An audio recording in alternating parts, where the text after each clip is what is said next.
All right. Well, welcome everybody. I'm here with Colleen, Hello. and we are so excited to have back today Yolanda Williams. Hello, thank you for having me. We're so excited to see you again, Yolanda. We have had Yolanda on the podcast before. So if you haven't listened to that episode, would highly recommend that. She's just a wealth of knowledge and wisdom, and a person of many things, including the host of the Reiki Radio podcast, an amazing podcast. So definitely go and listen to that. And you can find her at the Energetic Alchemist. So as she's a Reiki teacher, Reiki master, all of those things, and then also just has courses and so much to offer. So we are so glad to be with you again in Circle. We've spent some time with Yolanda and absolutely love you. Thank you, my love. I love you too. I also just want to say that we are recording this on April 14th, which the release date's a little bit later, and Yolanda is in San Diego and literally had that earthquake about 30 minutes ago. Yes, 6.7. It was Yeah, a so pretty that's a big one. big earthquake. Yeah. Yeah. So if just like also lots of love to you and having just gone through that, and thank you so much for being here. But that also, if anything happens within this recording, just so everybody knows, we might have some pauses and cuts and things like that, and sending Reiki to the earth and you and everybody down there. So Yeah. Thank you so much. Yeah. Hopefully no big aftershocks, but we'll see. yeah, Yeah. right, yeah, exactly. So there's a couple of reasons that we wanted to have Yolanda back on the podcast, mostly just because we just love everything that you have to offer, the Reiki community and the spiritual community. But also, she is actually hosting something coming up by Reiki Rays. And so, do you want to just go ahead and say what that is exactly, Yolanda? I know that we want to talk a little bit about your story, but in case it Yeah. weaves through, that way people have reference for what it is. Yes. So we have the Reiki Mastery Weekend, again, hosted by Reiki Rays, and I will co-host with Heather McCutcheon. It takes place on May 3rd and 4th, although there is a like an introductory kind of session on the 2nd where people can come and learn more about it. But it's essentially Reiki Rays has been doing the annual summit for so long, and it's really more interview style, and there's usually about 30 different interviews that happen, but they wanted to provide a space where people can come and actually practice and learn from these different teachers. So the Reiki Mastery Weekend will be several different teachers within the community where they're actually giving like these little mini classes. So it's not just conversation. Well, and Colleen and I will be a part of that. Yes. So we'll be presenting on, I think, the morning of Friday, May 3rd. Is that Yeah. correct, Colleen? Yeah, Friday, May 3rd. But in addition to the amazing hosts, Yolanda and Heather, there's going to be a lot of other Reiki masters that will be providing the wisdom and knowledge during that event. Yes. I think it'll be exciting because a lot of times, people do want to know, well, how do I implement what these people are talking about? So I'm really excited to see how it goes because I'm sure people get a lot from having that interaction and then the direct experience from what everybody shares. And there's a variety. So it should be fun. I'm Yeah, we're looking forward to it. Yeah. Yeah, agreed. Not only as a presenter, but also as, an audience member as well, Yeah. because can you name just a few of the people? I know Franz is doing it. Yes, Franz is, as well as Parita Shah. I know she's doing a segment on chakras. I know that you all will be there. Um, yeah, the other ones I can't remember. There's so many. Yeah, I but have I have the you list. have the list. I Good. do. I just hope I say the names correctly. So Mark Hosak, Yes. Torsten Lang, Eileen Weissman, Helene Williams, Ellen Malloy, Ellen Malloy, Malloy. and Parita Shah. Yes. Yeah. So it's a Yeah, lot of goodies that a everyone will lot of get really to, good. yeah, learn from. It'll be great. Well, and the different topics. So we probably should mention where people find the information about it. So, Robin, I think Yeah, so you can go, of course, to reikiraise.com. Also, if you can go into these show notes, there'll be a link to it. We'll have it in our link tree, and Yolanda will be the same. So, Yolanda, your social is your Instagram. That's where you're most active, right? Or Yeah, at Reiki Radio. yeah, so her Instagram is Reiki Radio, and it will be in her link tree as well, and where you can find it. So if you're checking out Yolanda's Instagram, you can just go to her link tree, which is that link in bio thing, or you can just find it in the show notes, the link Yeah. to it. And then of course Reiki Raise is going to have it, and they're at reikiraise.com. and our Yes. link tree, our Instagram is at Reiki Lifestyle Official. Yes, yeah, yeah. So yeah, we're super excited and just excited to spend time with you or Heather or and being able to watch all the other presentations as well. So Yes. be Yes. fun. Yes. Well, it's really a great concept to make it more experiential. Yeah, Yeah. definitely. Especially in this realm. I think so many of us, I always say, um, we hear a lot to practice our practice and be diligent in our practice, of course, but there's nothing like what you come to understand through the direct experience. Like we can read all the books and do all of the things, but there are just some things you won't fully understand until you have that personal experience with it. So, yeah, I'm excited. Well, I think even as a presenter, I prefer presenting through experience as well. Yes. Yeah. Well, because what we know is, Reiki, we can read about it, Right.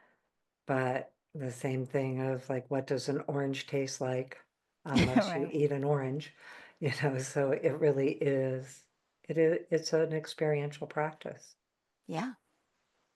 So, Yeah, and like Yolanda said, it'll be a little bit different than the Reiki Race Summit, where that is fun because you get a taste of everything from so many different people. Then it Right. kind of like can even direct you on a path that you might have been curious about to deep dive into it.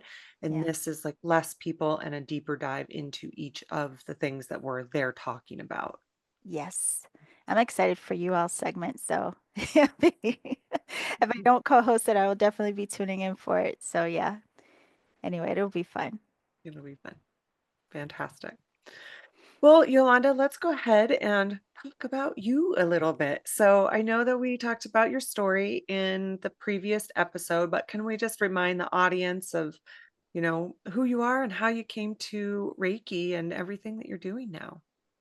What's so funny is that over the years, and I'm sure you all have this experience too, every time you're asked this question, it's like different parts of your story come up and you're like, I never thought of it this way before. But typically, I do talk about I worked in finance and went through a layoff and went to an astrologer, and she essentially recommended that I have a Reiki session and learn to meditate just so that I could alleviate the stress that I was experiencing and have clarity and decide which way I want to go. She also, because of my chart, recommended that I work in hospice because she said I would be great with helping people transition. And I said, no, thank you. But I went home and I Googled Reiki, and it sounded so strange that I signed up for a class instead of taking a session. And I signed up for meditation at the same time. So for me, I was just trying to figure out what the next steps were going to be in my life path. I had no interest in this realm. I didn't even know Reiki existed, never heard of it. And so when I took the classes and also meditation I love so much. I was shocked by the experiences I was having. Like I couldn't believe the way that I was perceiving energy differently than before. Because prior to this work, I was one of those friends that didn't want to be in certain environments because it felt funny, or I would shut down when I met certain people because it felt odd and I didn't have reason. So I was very sensitive to energy, but never knew or understood. And I just was labeled the weird friend. So Reiki, in a lot of ways, started helping me understand who I was. And it made me even more curious then about our human function.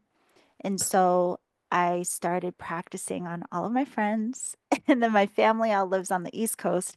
So I got a lot of practice with remote sessions. I would do Reiki for my mom all the time and some of my cousins. And it just still to this day, it fascinates me with what it is that we are, what we're capable of, that whole interconnectedness, what we can sense, but even that level of recognizing what we're contributing back into the collective just by nature of our existence. So, yeah, so that's how I started down the rabbit hole. And now I've dipped my toe in a bunch of different ponds within this realm, but that's how it all started. Oh, I just love that so much, and such a story that so many people can resonate with, that they Mhm. came from, maybe even a high stress environment, Yes, and whatever it was that called them to Reiki. And it's interesting too, because some people do start with a session and they're like, oh my gosh, what is that? But you do see the right. people that are like, I just said yes and I showed up to a class.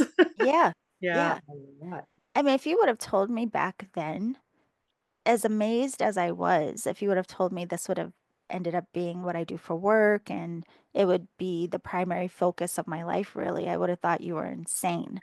I mean, even as incredible as it all was, I don't know. It almost felt like I was just in this playtime. Like I didn't see it as something that I would necessarily share with people outside of my friends and my family.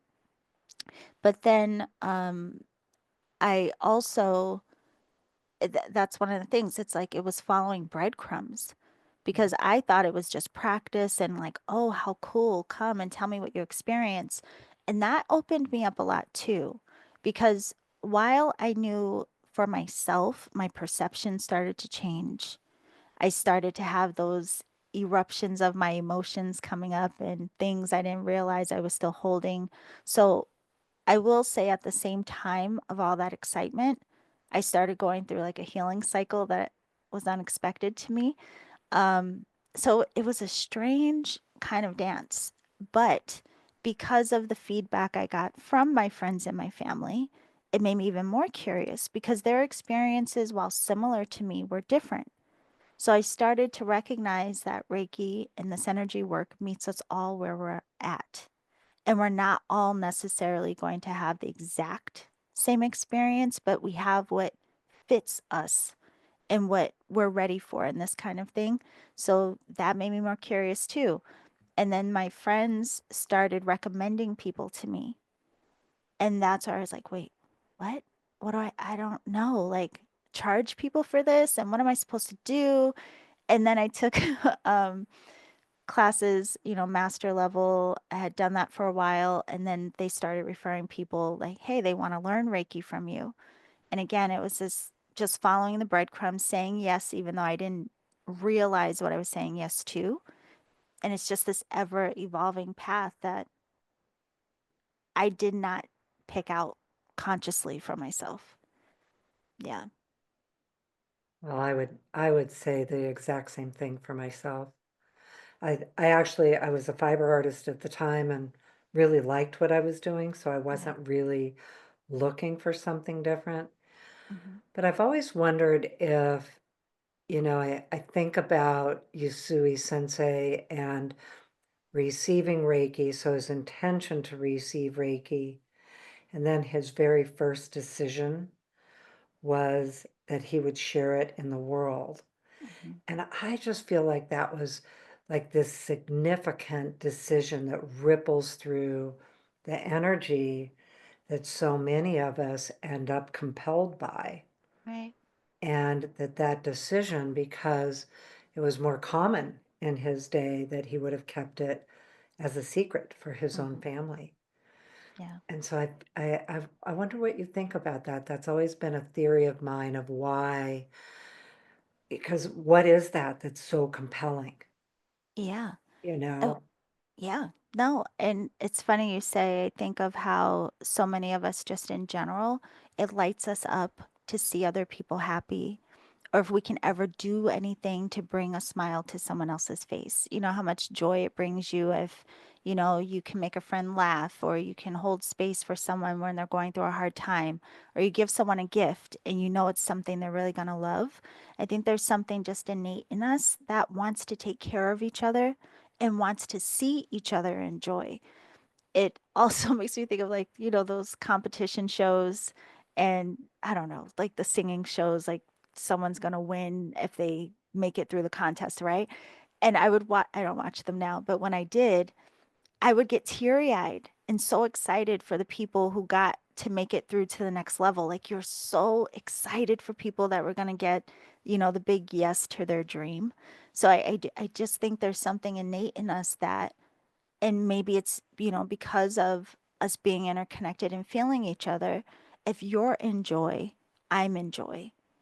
And so I think even with Usui sensei, like trying to imagine that, to have felt Reiki for the first time, and whatever that sensation was, like, how could you not want someone else to experience that, And even considering in those times, he had come off the heels of, being in so much stress in his life, which is why he went up the mountain in the first place, right? I mean, he had a lot going on.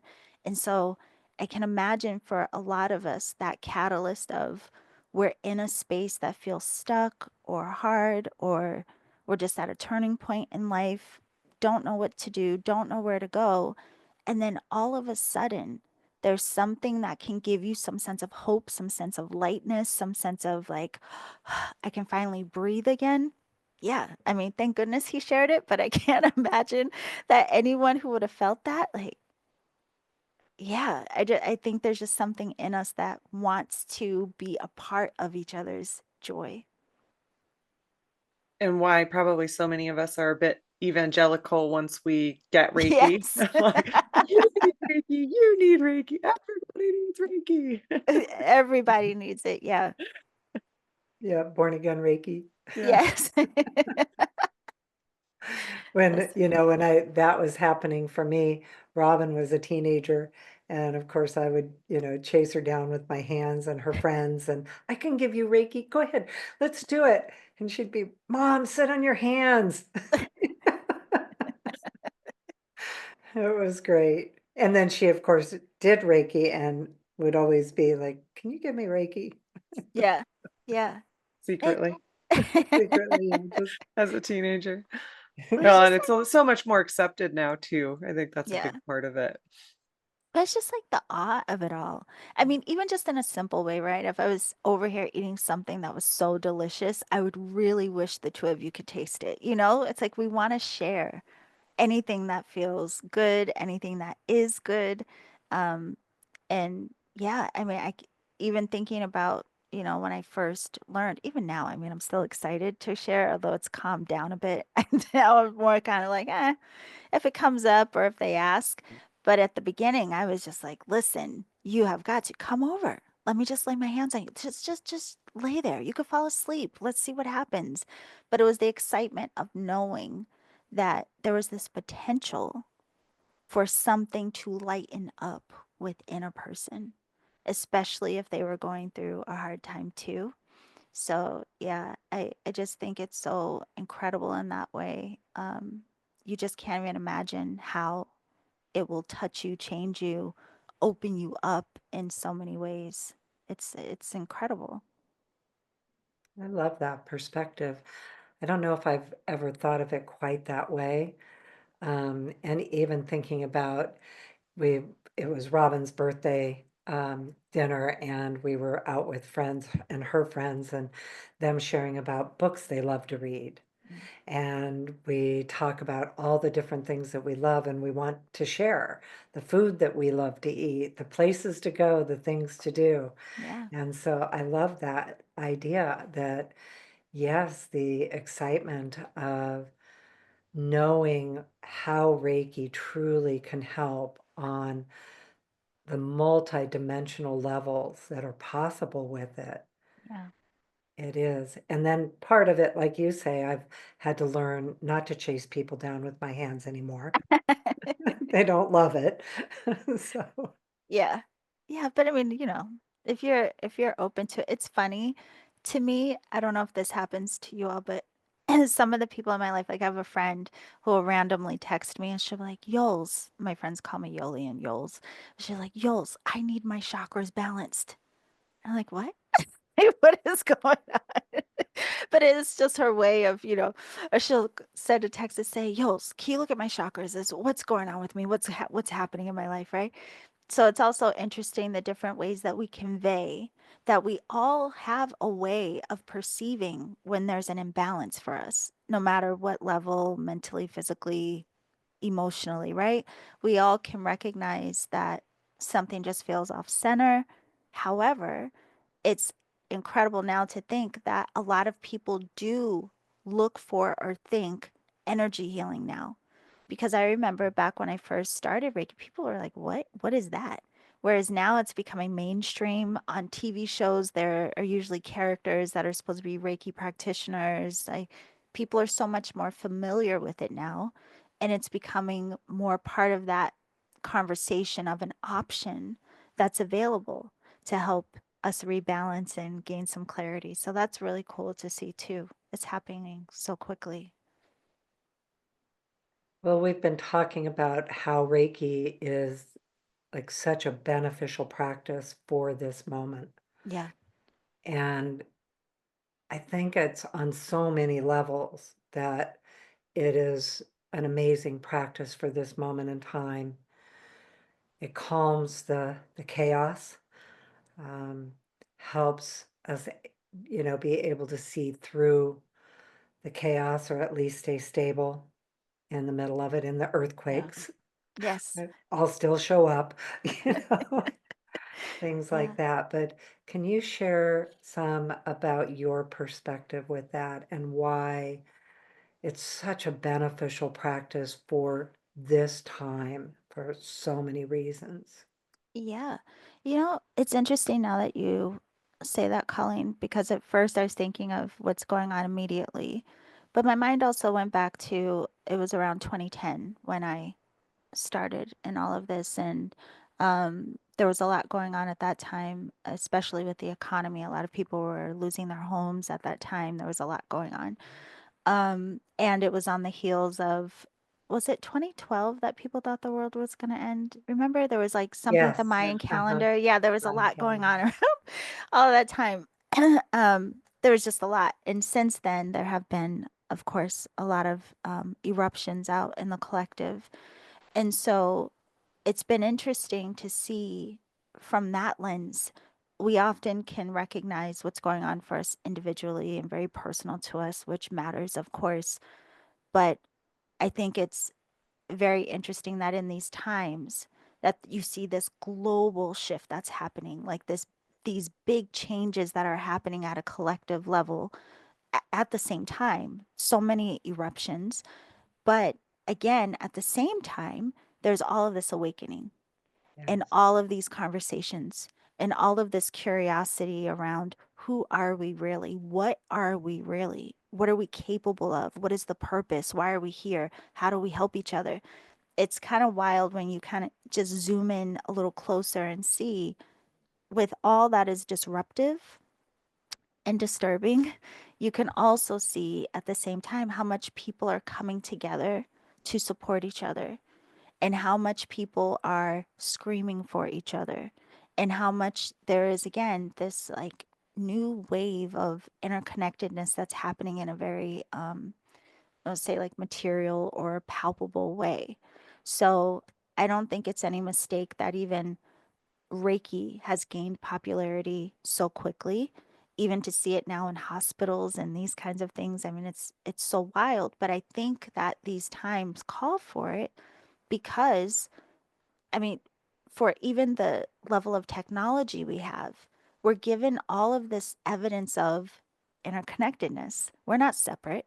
When we were growing up, we didn't know what was going on with like the kids in other countries and all these things. These kids now have friends all around the world playing video games with them.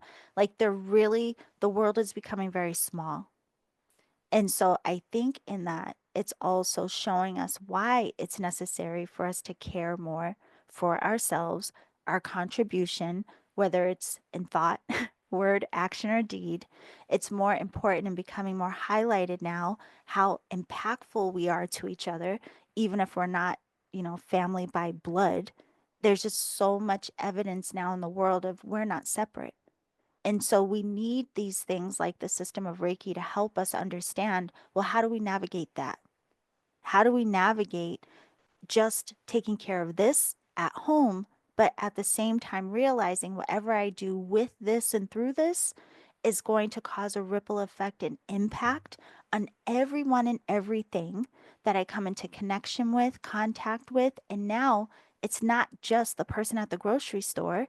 I'm in connection with people through Instagram and all this, you know what I mean? Like, again, it's like there's something about this connectivity that's erupting that we can't deny. So, how do we be better about realizing we're in this together? We have to like bring it on back and start to now understand our real function. Like, how do we actually function? And what are the effects of how we function? So, yeah, I don't know. I think hopefully I answered your question, but that's what came to mind. Beautifully. Yeah. It's such a I think it's always been dual times, right? Because human history has obviously gone through duality. I think Yes. with this interconnectedness, we see it every Yeah. day, all day. Yes. And like you said, there is the shadow work that's happening, and there is the beautiful light that is happening. And through what we're seeing every day, Yeah. we have both sides that we're seeing every day, because you're right, we do. We connect with people from all over the world, all day, every day, through social media, through even news and things like that. Right. And you get to see those beautiful human stories, that those beautiful stories of the human interconnectedness. And yet we still are in this place of having to how do we reconcile the duality with on the planet as Right. well?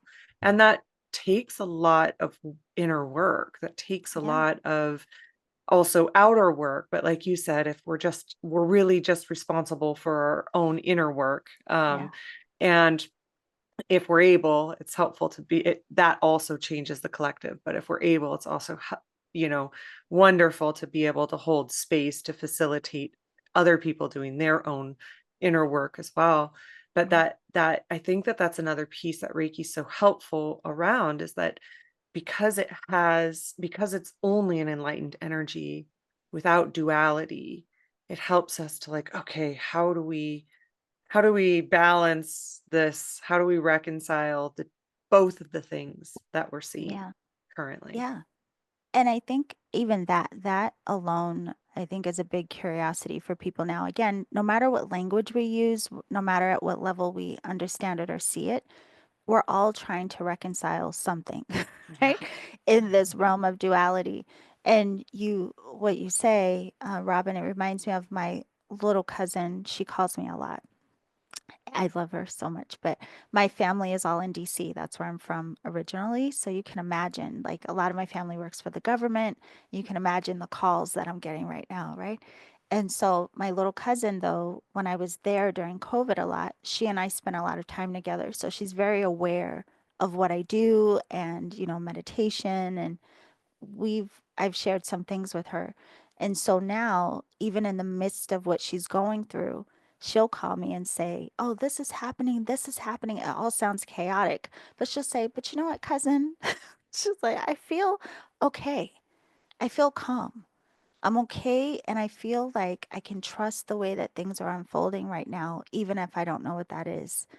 And it's so amazing to me that this work really can have that effect. It's like, I think we get so used to the idea that we have to match certain frequencies. And like, so we have a habit of matching the chaos, where through this work, you start to recognize you can still maintain a sense of balance within yourself. It doesn't mean that you don't feel things or you don't get upset by things, but you're better at regulating how you process it all. So it's not like you go into this state of delusion or illusion or you're ignoring, but you just function better in how you deal with what you're presented with. And I think even that is huge now for these times that we're in because, again, so much is causing enormous stress and worry. And even if it's not hitting you personally so much, it's touching the people around you. So there's no way of avoiding like the essence of the stress and the eruption. But then how do I deal with it if this is what it is?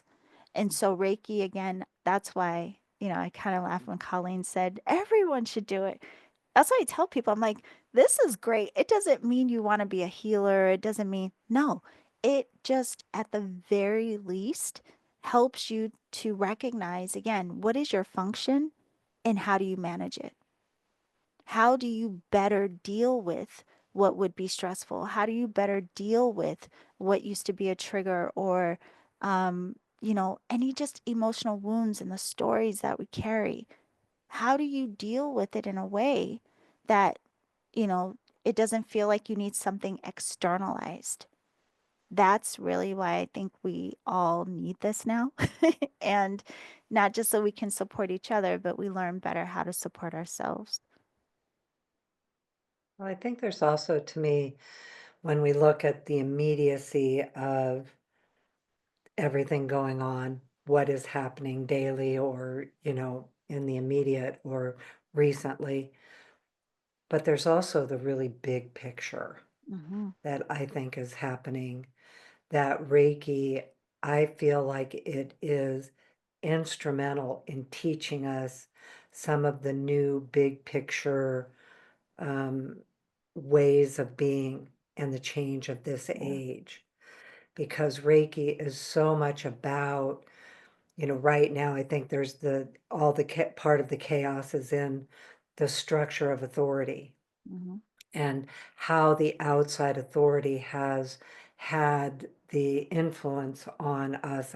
I certainly was born into the time of the outside authority and what I was supposed to think and believe and, being told this is the way this is. Yeah. And particularly for me in a spiritual sense, because I always had an expanded viewpoint Hmm. than the religion I was being taught, which I also loved. Yeah. So I also loved it. I was raised Catholic, and until I left the church, I loved being a part of all of it. Um, but it's so much about accessing our inner authority, Yeah. and that's to me the change of the age, and it's happening through global communication. What we're speaking of, that interconnectedness because of our access to global communication. We are able to discover the people around the world are just like us. Right. They're not our governments. They are the people. I always talk about all the places I've traveled. People love greatly. Yeah. That is our nature. Hmm. And so getting to all of that, I really look at Reiki because Reiki is so specific about find your truth, Right. hear yourself. What do you think? What do you believe? What do you know? And I think the bigger piece of it too is what do you remember from your soul's knowledge? Yeah.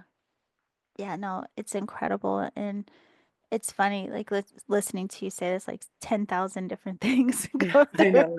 I had Totally. everything you say. I'm like, whoa, whoa, whoa, whoa. Yeah. Yes. But yeah, it also makes me think of exactly what you're saying, Colleen. That's one of the things I'm so thankful for because again, that externalized seeking, we're always left feeling disappointed. And in that, we develop this habit of putting a lot of expectations on people, and then again, being disappointed by them not meeting the expectations. Or we go to these spaces where we feel so lonely and feel like we have no one there for us. And, it's just all of these potentials that can be very heavy for us when we don't start recognizing again well, what is going on just in me? Just me first. Let me figure this out.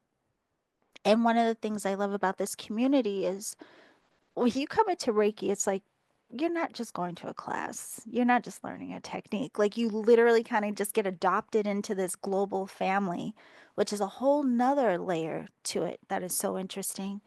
You will if you the caveat is if you practice, because honestly you could go to a class and never apply anything and you're just like, yeah, Reiki, whatever, and I don't know, I didn't get anything from it. But if you practice um, the different techniques and principles laid out in the system, you will see change and you will have result and you will have experiences that will blow your mind beyond anything we could tell you.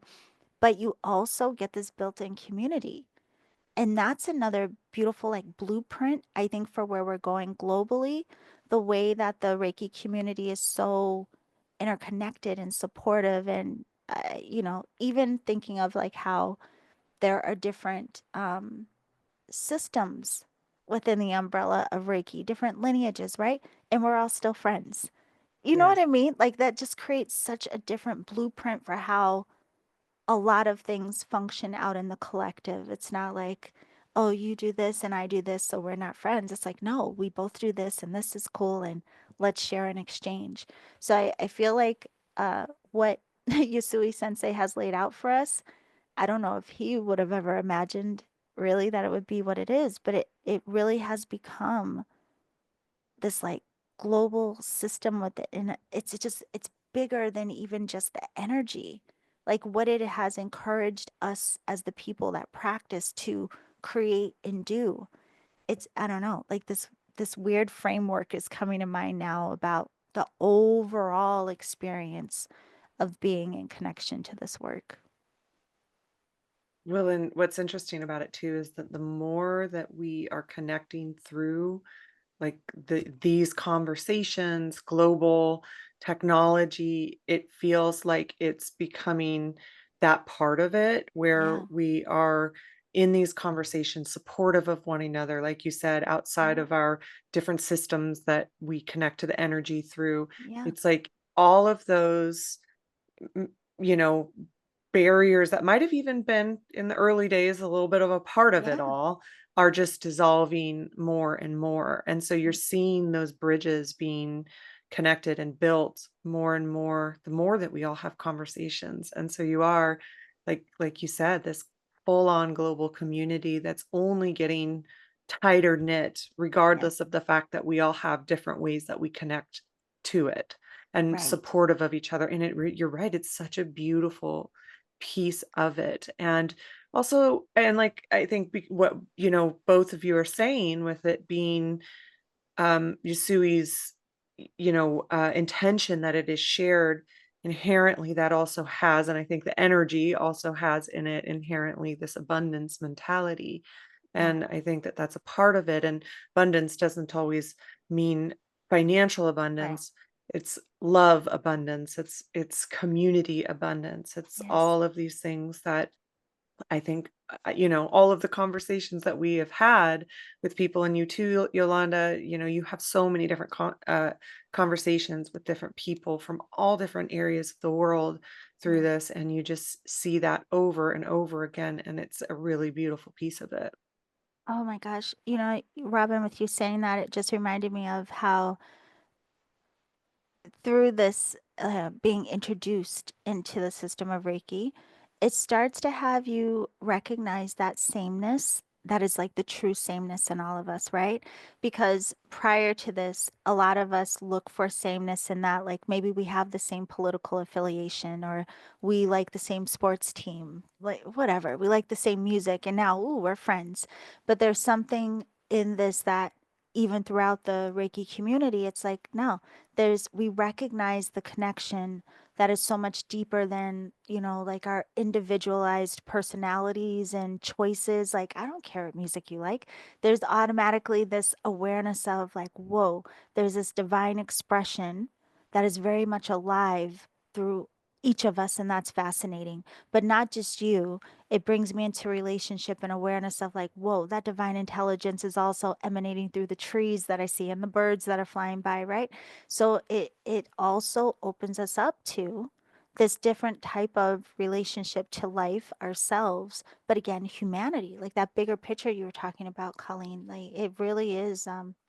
I don't know if I've thought about this. I'm glad we're having this conversation. It's giving me like a whole different, like gratitude for this work, because a lot of times we do think of it more kind of localized, like, oh, I'm so thankful it helped me with my stress and it helped me, learn about me. But really, it's been so much bigger than that. And I think that piece is also quite important for us collectively right now to recognize the interconnectedness of spirit through us, earth, all things. Well, and it's in the name, the key, Yeah.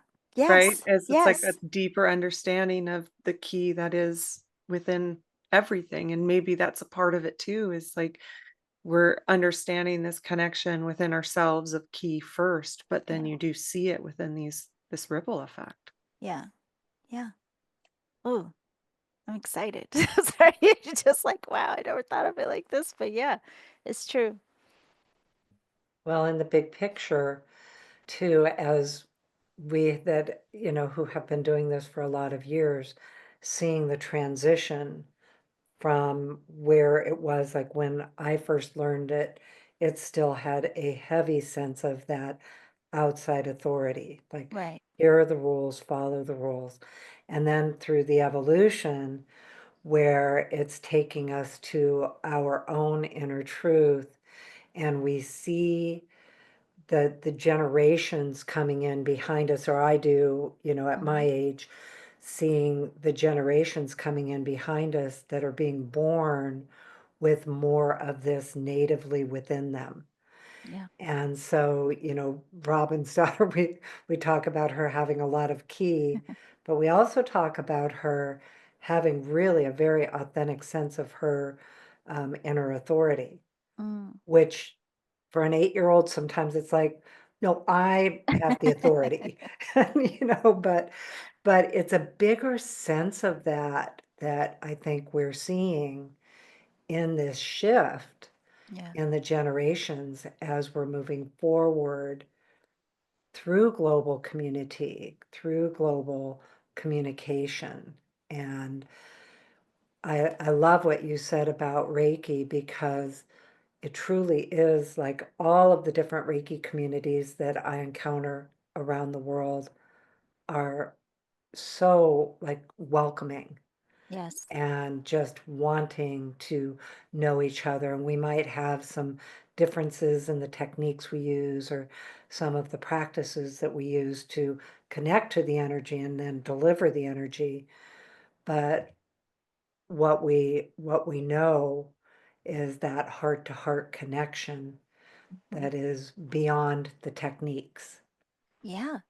And then how it even compels us, going back to what you said earlier, of how there's this call or this draw, this desire to want to share and to help. It's amazing to see now, too, the ways that people are doing this so much to their individual spirit. You know what I mean? So, um, I've have spoken to people in other countries, and some of them have the ability to bring Reiki and these practices into the schools to teach the children. And then you have people who are bringing it into the hospitals and into hospice. You have like the co-host for the Reiki Mastery Weekend, Heather. She does the Reiki Brigade, where she's doing Reiki for police officers in Chicago. I mean, it's wild to see all of the ways that it's being gifted, presented, offered, but it's always offered as like this love. Yeah. That's the thing is so interesting. I mean, anything that someone feels called to bring Reiki into the space of, it's only to help, it's only to heal. So when you think about something where that's really the only thing you can do with it, or the only thing you would even feel drawn to do with it, that in of itself, I think, speaks to how incredible it really is. I've heard of people trying to get Reiki within the prison systems to help the inmates. I mean, Like, again, it's wild to think of how expansive it is and all the possibility within it, and how, yes, it may have started back with Yusui Sensei. And you think of like even it coming here to the West and Mrs. Takata, but just to think of the evolution in such a short period of time, it's incredible. It's wild to think of all the ways that it can bring more togetherness, more compassion, more, you know, less separation. Because again, we're using it in all of these ways to be more inclusive, to say you are supported, to say we are community. It gives us multiple ways of doing that. So yeah, I mean, listen, I feel like we need to go on like some kind of tour or something about this, because having the conversation, it's so evident why Reiki could be so beneficial for these times, and why it is. It actually is. I think it's also because of the fact that it is open to all belief systems. Yes. It's like there's no required belief system. People can perceive their experience of it Yeah. truly their way. Right. So, if I were with Heather learning how to practice Reiki and, with the police in Chicago, Right. how would I talk about it in that setting? Yeah. And maybe the same way I still talk about it in every setting, I don't know. But I love that, if somebody perceives it as, wow, that I just totally got relaxed, all the way to the spiritual aha moment, Hmm. um, there's no required belief system. No. And I think that is really essential for today's world. Yes. And that's amazing to me too when I work with people. I do a lot of group work. So I have a group that I work with called the Alchemy Circle, and we we work together weekly doing different energy practices, some within the system of Reiki and some beyond. But in that group, it's like all ages, all ethnicities. It's people that, still go to church, and and that at first was kind of mind blowing to me, like, huh, you do both. They're like, yeah, of course, it's no problem, it's not conflicting. Yeah. But that's been one of my personal favorite things about it, is I love working with people just for the self-realization aspect of it. Like, that's the part that gets me really excited, when people start to light up in the recognition of the beauty that they are, the love that they are, loving themselves anyway, no matter what they've gone through in life, and recognizing how there's even wisdom that can be extracted from what they've gone through in life, and the forgiveness that comes, the compassion that's interwoven, and all of that's what really gets me excited about it. It's kind of, again, like watching someone win one of those competition shows. It's like, ah, yes, there you are. Like, yes, love yourself. Be excited about you. Be excited about your life. And that even just starts to spread and, infiltrate their relationships. And then again, it just trickles out more globally. But so much that happens at home. I think And that that is such a big piece of it too for right now, Yeah. that just allowing those frequencies, whether it's through Reiki or any spiritual practice, but Yeah. allowing those frequencies to come in and transmute. And also, as you were saying earlier, help you to stay grounded Yes. in this time, like that, those frequencies, that part of it is so hugely important, because that's also teaching, whether you have, children or not, it is teaching the next generation and transmuting that kind of eons of pain, and Yes. even in for many people, changing their lineage where they're cycle breakers Yeah. and all of that, and how much that is, whether or not it's a cycle breaker for somebody, that's a descendant, a direct, or I Yeah. should say, a kid in the home, or whether it's just in the frequencies of the descendants, like those holding those frequencies is so important, because again, that's that holding that light frequency, and it helps that entrainment of Yeah. us. Or if you're able to stay grounded in these times and stay in that center and recognize the, like you were saying, with the community around us, and it's not perfect, it's Yeah. definitely, we have our emotions and things like that, but if you're able to stay in that space, that is some of the most important things that we can do right now. Yes. And this work is helping us with that, because it's this external guidance for that helps us, because yes, we have to go in and do it ourselves as well, but say yes to it, at least, at the very least, say yes to that transmutation of it, but that it also is this external aspect that is guiding us in ways to do that, whether that's Reiki or, like you said, those breadcrumbs.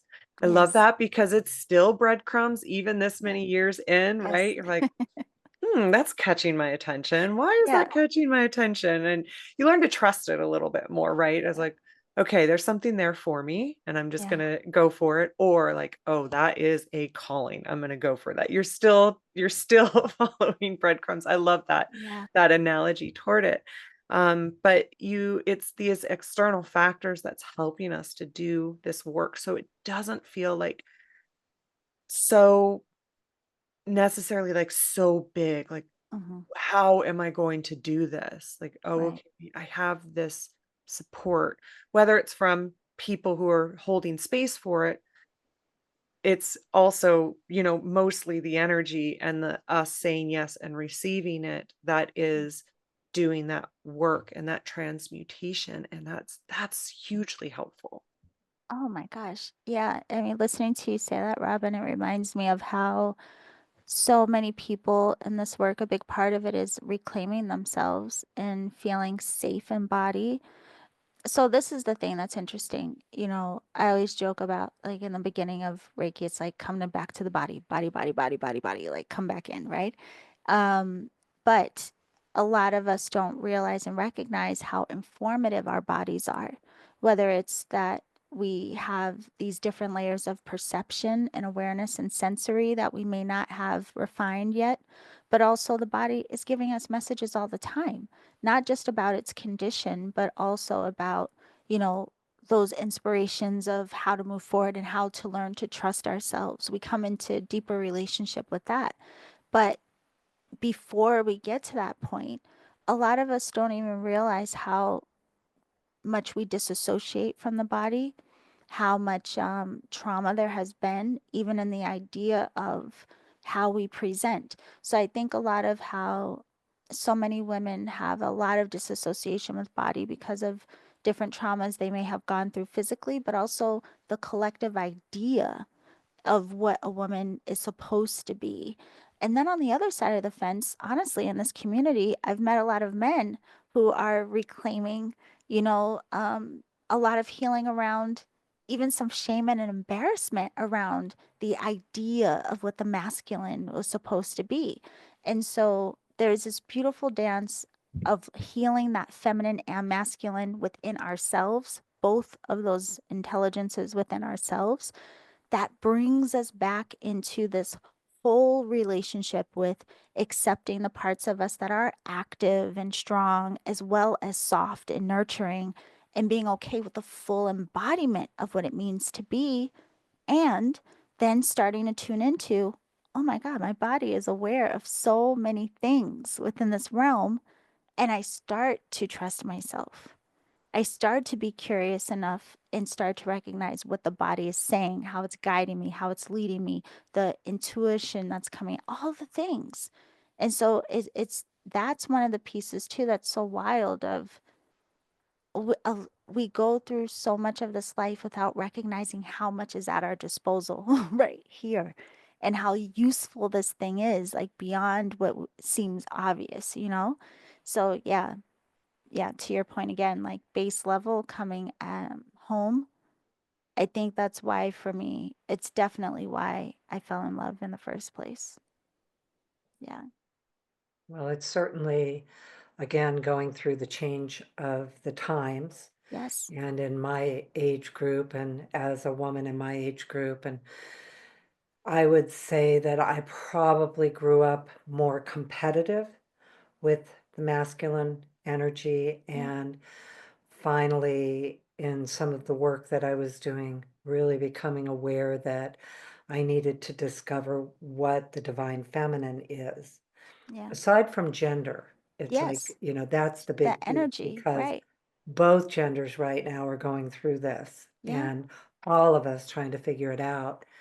And I just look at what I have learned today from younger women Mm-hmm. and their perspectives, and how the changes of the different ways of navigating as a woman through the world. Mm-hmm. And again, I feel like Reiki is so instrumental in that.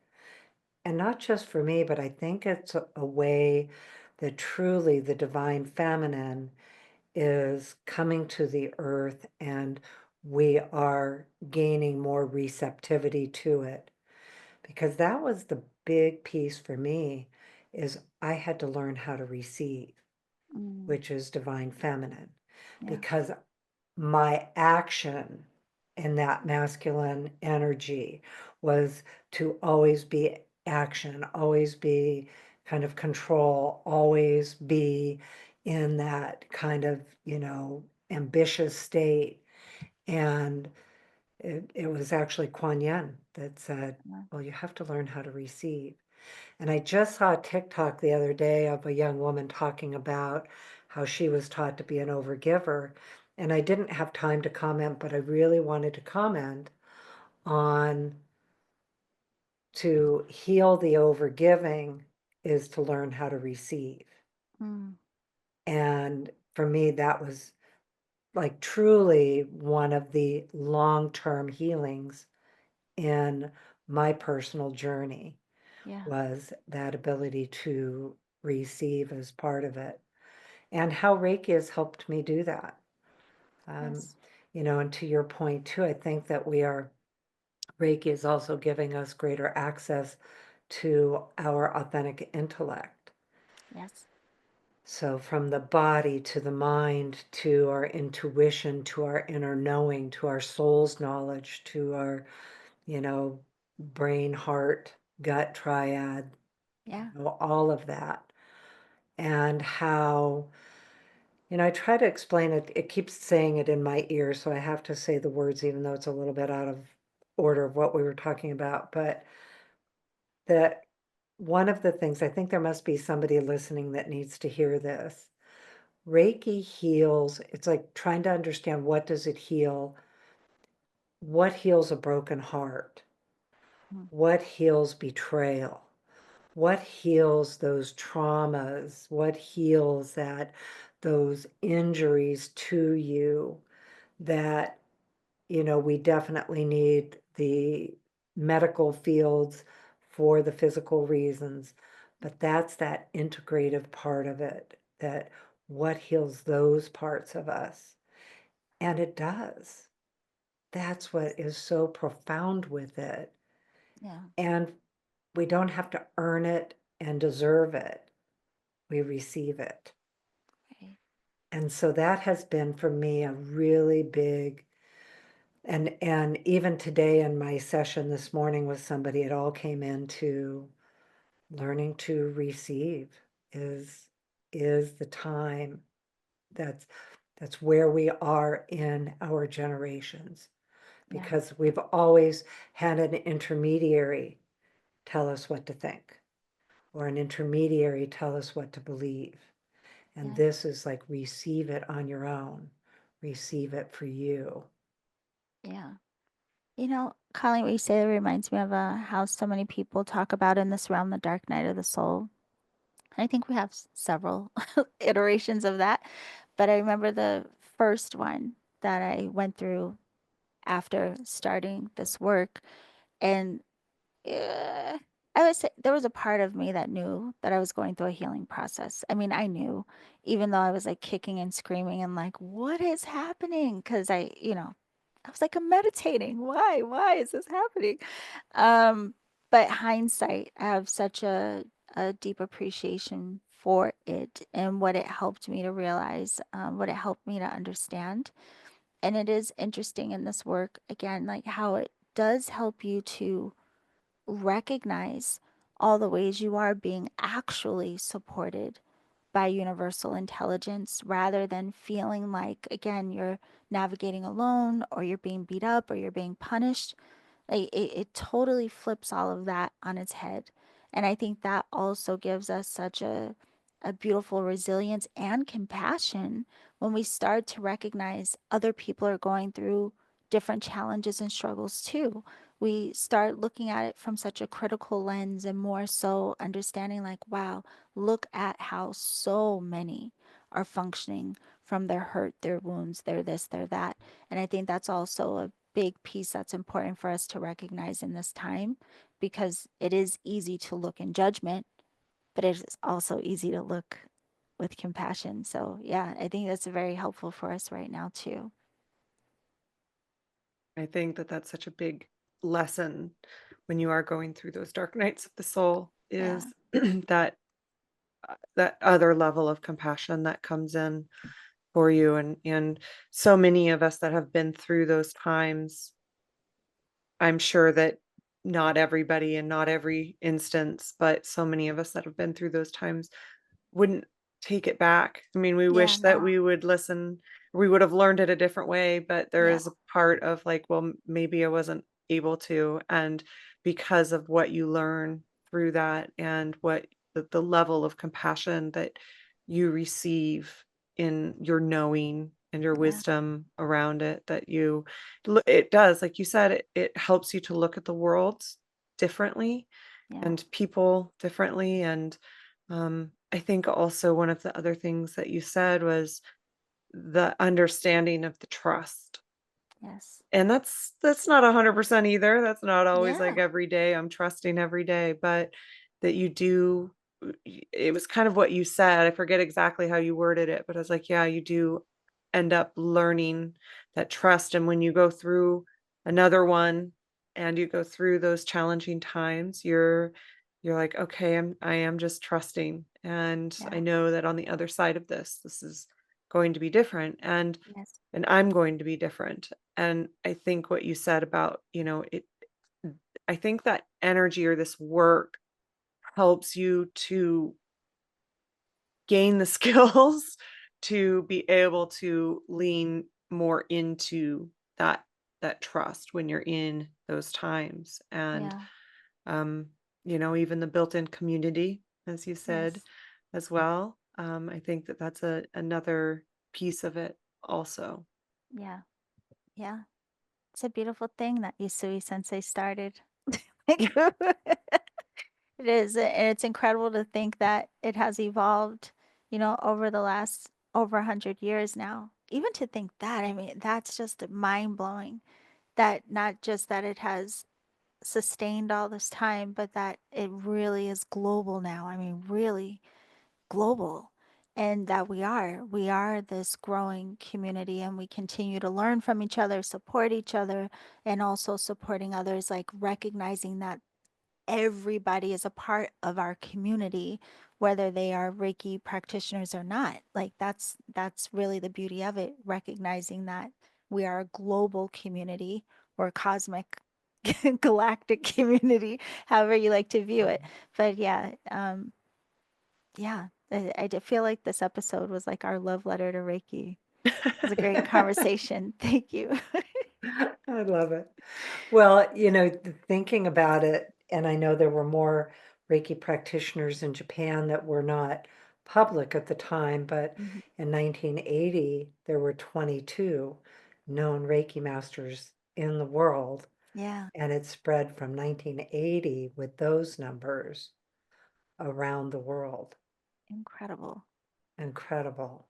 Yeah, Yeah. Yes. It's such a heart-centered um, practice. And again, because it's so easy to learn. And that, I think that was the start of it for me, was the that was the first place that I started to learn about the receiving, Mm. because through the attunement, it was the first time, because I actually procrastinated receiving it and getting my attunement because I didn't believe in it, Uh, because I knew somebody just gave it to you. I was like, no, that's no way, it has to be hard, was my internal, belief that I wasn't aware of. yeah. And then when I received it and this current ran through my arms, and I was like, well, if this is real, what else is real? Yes. And so that was a big piece for me, was that initial receiving. And then it was a bit of a rocket ride at the time, Yeah. so compelling. And like you say, chasing everybody around. I can give you Reiki. Uh, but now the tables are turning. Now people are like, wait, you do that thing? Can you do that for Yeah. me? Yes. True. Yeah. And for the animals. Yes. And like Yes. you say, the trees. Hmm. I don't know if you've had the chance to watch the eagles, Jackie and Shadow, that are in Big Bear, and they're on YouTube. And there are a couple of eagles with their babies. So much fun, but it always makes me think of that, of just that interconnectedness is, not just through humanity, it's Wow. through all of us. Yeah. So, yeah, look up Jackie and Shadow, and to see them from, these little tiny things to now they're giant, and they're so fun because they have these giant feet, and they just are really, really cute. But anyway, how it is, um, it's really even probably greater than the concept of global, because it's really the whole earth is made of it, the Yes. interconnectedness of all of it. Right. Yeah. And again, I mean, like thinking of all the things that we've shared in this, I think that goes right back to where we started of why it really is necessary in this work to have your own experience with it, because it can sound lofty and it can sound unbelievable. And especially if you're in a space of functioning a particular way for so long, it would just be like, oh, God, here go these kooky healers again, right? But when you do, and listen, the truth of the matter is, as much as I'm in this work and study so many different things, I am still a very skeptical person, Oh, me which too. is partially why I had to practice to give myself the evidence because I mean, I still am very skeptical. So I always say, the best way to understand it is to try it out. And that's really, learn, go to the classes, read the books to satisfy the analytical aspect of it all and to really have an understanding of the foundation. But yeah, there are experiences that are had within this work that just you can't even articulate. And again, to describe them, it sounds almost like some kind of fantasy, like how did you do that, right? But I always think too, for who I was before, how I was functioning before, to how I am now, and I know I'm still growing and changing. I'm like, if I could change, anybody could, because I was quite stubborn too. And like I was rigid about so many things, and I laugh now of how much I've softened around so many things. But yeah, it continues to change me, and I'm so thankful for the practice. I'm thankful for the awareness of it. However it shows up in your life, I think you're lucky if it does. And yeah, I just think it's incredible. I think one of the things that Colleen, you said earlier, I think it's true about all healing, is that you don't have to earn it or like deserve it. Yep. That it is, whether it's Reiki or any of the other modalities, that we all deserve it. And Yeah. sometimes we have to put in the hard work. I'm not saying that, like, because Yeah. healing can be hard emotionally. Right. Sticking with things, we have to let those emotional releases, things can be uncomfortable, but it Hmm. doesn't mean that you have to to earn it. We're all deserving of it. We all are deserving of, being happy and fulfilled and feeling that wholeness. I think you'd said that earlier, Yolanda, is feeling that wholeness inside that we are already, and it's just a matter of reconnecting to that and remembering that is maybe a better way to say that, of that wholeness. And I love that part of it, and I love that regardless of, when we're in these classes, regardless of where we come from, especially I know in Reiki, that that is such a big piece of it. It's like, yeah, you don't you we all deserve it. We all deserve Yes. that healing. And also, to kind of your bigger point throughout this, that's been woven into this episode, is that we all want that for each other and Yeah. root for each other Yes. for that like we all come back to that, remembering, to that home, Yeah. with it. Yeah. It hurts to see each other suffering. I Yeah. mean, we know that. You watch the news, you're going to be very upset watching other people suffering, the people closest to you. Yeah, um it's very interesting again, like our design and Mm. how much we are in relationship to each other. And so, it makes all the sense that not only do we, but it goes even to with what Colleen was saying, like we have to open up to that receptivity and allowing ourselves to be loved too. Because a lot of us get stuck in that, like wanting to love everyone else and give and support everyone else. But the beauty of this work is somehow, some way, it does crack you open into that, like you're saying, Robin, you deserve it too. And then, like, it's this beautiful reciprocal dance. And yeah, it balances so much more than I think we even talk about. But yeah, perfect for these times. Well, it's so vast that Yeah. it's and so multidimensional Yeah. that I think that's the big piece is and again, like you say, unless we I know how I sound. I'm aware. And I still say it anyway. Yeah. Although some of the first times, way back in the day, oh my gosh, I used to just be so tortured because at that time, it was before any of this was available. So at that time, everything was through articles and writing. And some of the things I would say in the articles, I'd just be like, oh, I'm saying this out loud. How to talk to trees, meet with the fairies. What Yeah. about, I mean, on, and spirit guides and all of the things that when it, I think so many of us already had that expanded perception Hmm. and that inner calling to get back to our our ability to perceive at new levels and new levels of consciousness. But it does, like I say, like you say, and I say too, we just know that sometimes we do sound so woo-woo, and it is fantastical. And that is, I agree with you completely about being skeptical. And I Hmm. really tell my students and clients to stay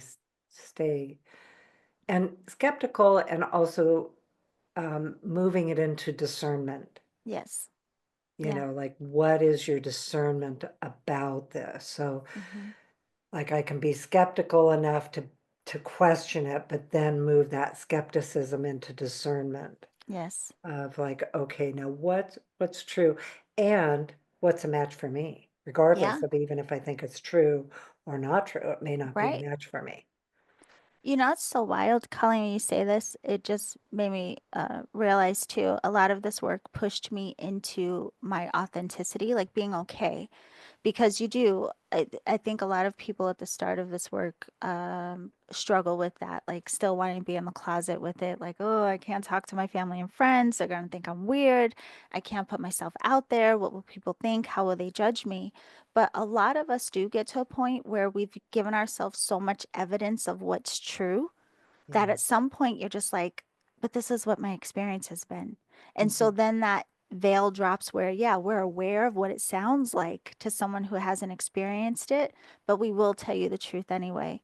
And I literally just interviewed a guy a couple of days ago, Brett Breville. I don't know if you know Yeah. him. Yeah.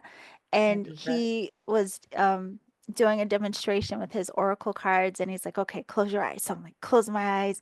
And he's like holding them up and like sending energy and all these intentions and all this.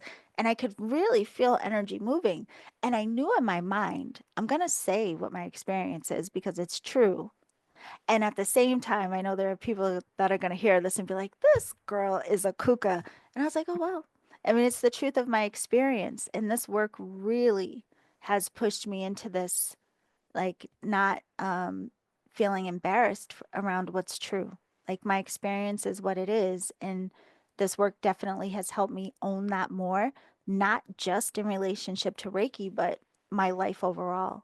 And that's been another gift of it, is really being like okay to stand in your truth.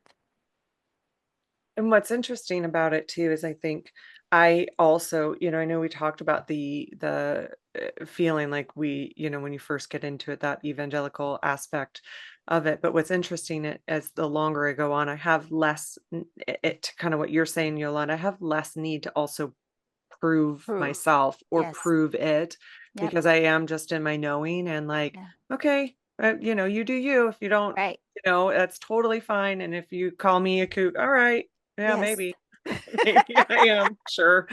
And it's Yeah. funny too, though, because it does bring us into more and more of our authentic self because people find it really surprising Yeah. that I do this work Mm. and that, like if I'm in my, for example, in my like school friends, Yeah. that my daughter, she's in second grade. And so like the parents and things like that. And they're Yeah. like, and a lot of them have heard it just because of the nature of the school that we go to. They know what it is. A few of Yeah. them, when they've asked, they don't know what it is. And, but a lot of them are like, oh, no way. And they're like, really? And I think it's because of the way that even I dress. I don't, Mhm. dress what we would think of as kind of woo woo and Right. things like that. And but that's authentic to me. And I Yes. also look at people that do, and I like, I love you so much. Like, look at the, you know what I mean? Yeah. Like, I also love that so much. Um, and so it's interesting too, because it also allows us to, at first I was like, well, how do I express like both sides of myself? Because I have Yeah. a very, like, you come from a background of finance. So like Yeah. I have a very kind of practical background and a practical personality. And yet I have this full on other side to me that is in my truth that like, yeah, let's talk about the nature of consciousness and our interconnectedness and that we're all love and Yeah. all of those Yes. things. And so I have that side to me too. And I think the more we like traverse this path, those just kind of all of those multidimensional sides to us, our personalities, our authentic truth, ourselves, have I shifted and changed over the years. I'm way more open than I used to Yeah. be, and I am comfortable standing in my truth. And yet I am also have weaved in all of these different aspects to myself so that it is like I am in my authentic self. And it's okay that I'm not Yeah. a certain way of how we should think how people are in this Yeah.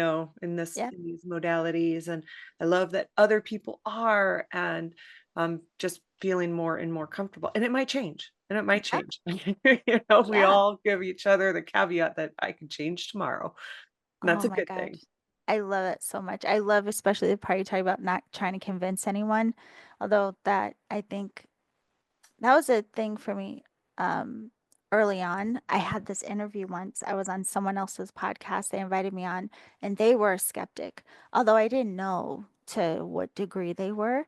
And it was I mean, my stomach, I was sick. Cause you know how sometimes you record and it'll be a while before it actually airs.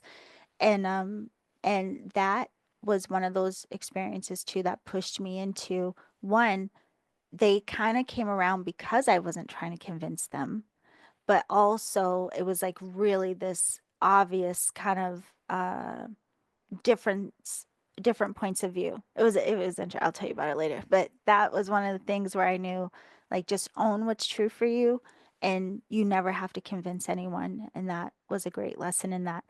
But you make me laugh, Robin, because recently I there's a magazine article that's coming out of being, and the editor kept telling me we need photos of you. I hate photography. Like I do not I love photography if I'm behind the lens, but I don't like photos of myself. And so it was really hard to set that up to go take photos, right? Luckily, I have a friend who's a photographer. So she said, okay, listen, we're going to just go to Balboa Park, which I'm sure you guys are familiar with. She's like, we're going to go to Balboa Park, just, we're going to go. And I was like, I don't dress like a healer.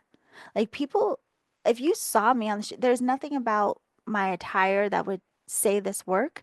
And I was like, and if this is supposed to go with an article about this work, like, and I started really kind of freaking out about that of I don't look like what is going to be written about. Do you know what I mean? Yes. And so like I really had to wrap my brain around that of, but you just are who you are. And even though the visual may not make sense for people who are reading this, it's still so I had the same thing, Robin. Like I think of that all the time where well, certain circumstances of like, I don't look like what people think is gonna walk through the door when you're talking about this kind of work. But I guess it all works out. It does. I think it's Mhm. what it's like calling of, the when the student is ready, the teacher appears, right? Because Yes. that's what I think also just going back to this community is so beautiful because the right teacher or practitioner, Yeah. like we all gravitate to the right people because there are people that are going to be attracted to that aspect of us. Right. There's gonna be people that are gonna be like, "Wait a second, these 2 Yes. things don't match. I want somebody who, Yes. looks like you said, quote unquote, a healer." That's Right. what I'm attracted to Yeah. because that's authentic to me. And, I mean, I could keep naming different examples of that. The Yeah. other one that's kind of coming to mind is the people who really focus on these modalities in, hospitals or science Mm. or, that they're going to be in their authentic aspect of Right. this for those and the students for those who want to bring it into those places like the teacher Yeah. appears. And so I think that's the neat thing about it is that there isn't, going back to that belief system aspect of it, there isn't one box that any of us Yes. need to fit into. We can all be in our authentic truth and people resonate with that aspect of it. Yeah. Thank goodness. Yeah, because it's like then somebody who is gonna be like, "Wait, but I don't dress like a healer, and I don't look like that." Does Right. not mean that it's not available to me, but I'm still interested in it. It's like, oh, Yeah. there's every type of person that are in these modalities that we can Yes. study from or have a session with. Yeah. No, it's so true. It's Well, I very think true. it's part of what we are doing in today's world is establishing the normalcy of it, that we are mainstream. I remember years ago when we were, in the earlier days of Reiki, and one of the prominent Reiki people at the time was kind of putting out a directive that we need to make sure we always talk about Reiki that appeals to the mainstream.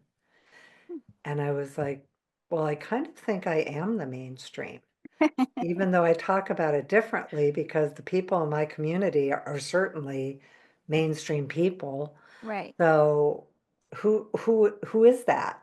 It's Yeah. like, who is it? But I think more importantly, on the again, going back to the bigger picture, regardless of all of that, there are those of us right now that are really contributing to the foundational establishment of these practices, Yeah. and that there is training for them, there's skill for them, it's more than a person born with the aptitude.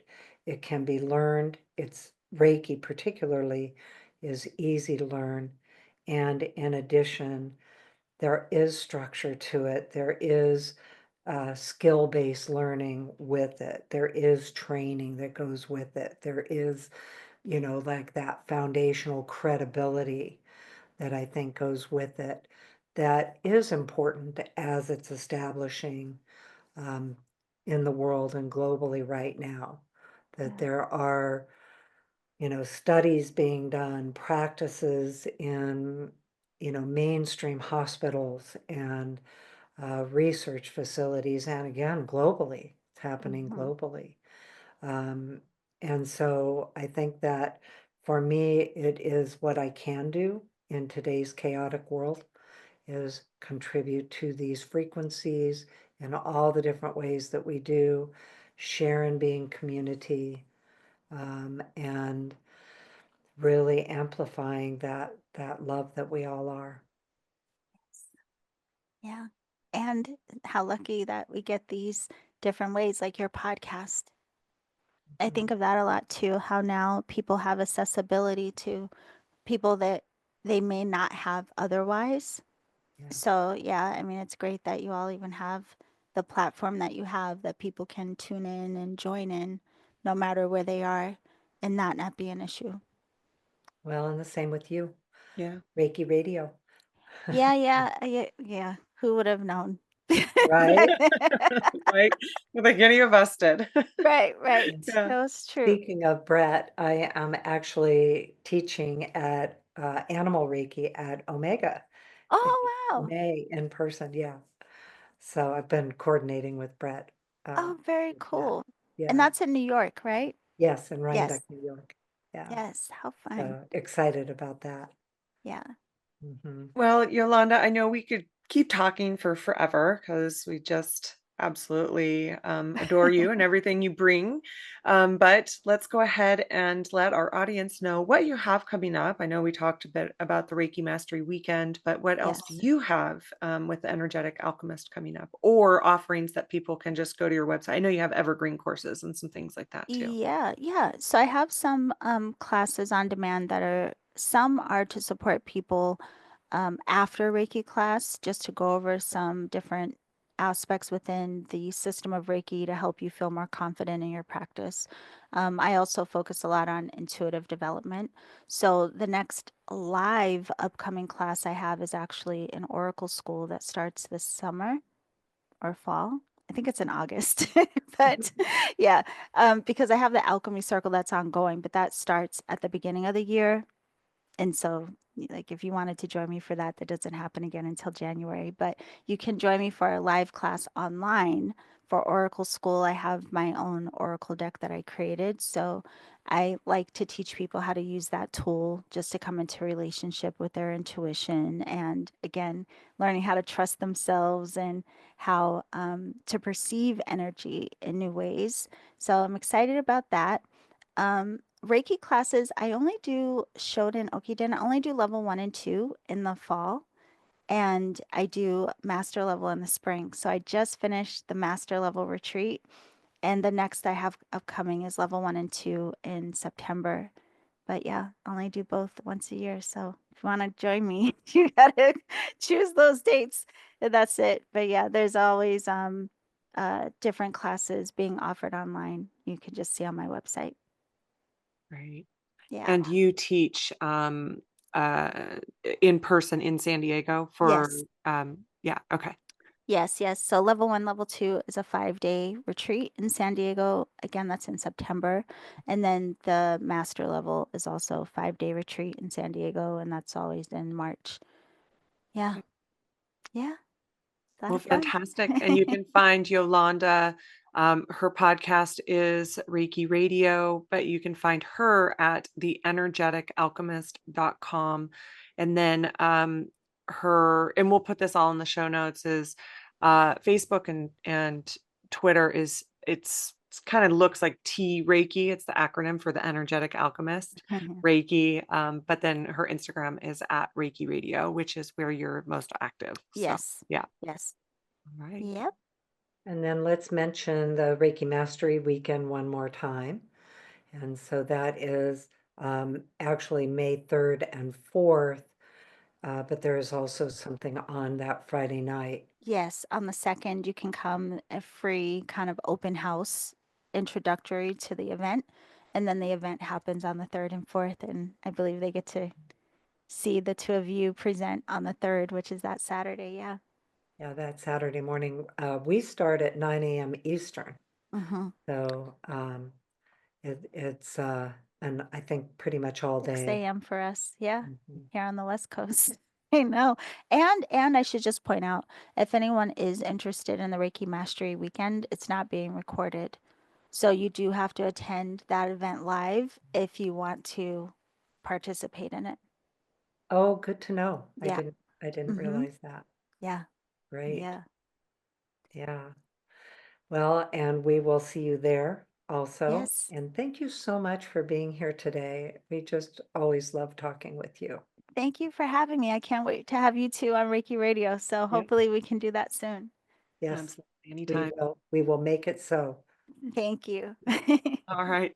Thank you, Yolanda, and everybody that's listening. And of course, we can be found at ReikiLifestyle.com.